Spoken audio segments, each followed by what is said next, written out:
নমস্কার। আজকে আমাদের সারা রাজ্যের একটা কর্মসূচি, আমাদের ভারতীয় জনতা পার্টির মনোনীত প্রার্থী ওনার সমর্থনে প্রত্যেকটা মণ্ডলে একটা পদযাত্রা, সেই পদযাত্রা সম্পন্ন করে আমরা এইখানে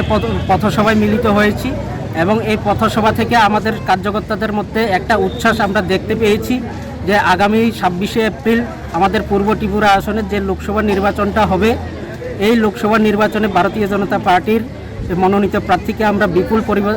বিপুল পরিমাণে ভোট দিয়ে জয়যুক্ত করব, সেই আশা বিশ্বাস নিয়ে কার্যকর্তারা সবাই নামছে এবং আমাদের যারা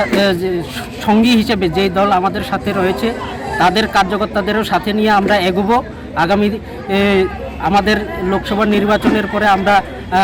আমাদের যে সংকল্প এক ত্রিপুরা শ্রেষ্ঠ ত্রিপুরা এবং এক ভারত শ্রেষ্ঠ ভারত গঠনের, সেই সংকল্পকে সামনে রেখেই আমাদের সরকার এবং দল কাজ করছে এবং এগোচ্ছে। তো সবাইকে আমাদের ভারতীয় জনতা পার্টির মনোনীত প্রার্থীকে বিপুল পরিমাণে ভোট দিয়ে জয়যুক্ত করানোর জন্য সবাইকে আহ্বান করব এবং দেশের মাননীয় প্রধানমন্ত্রী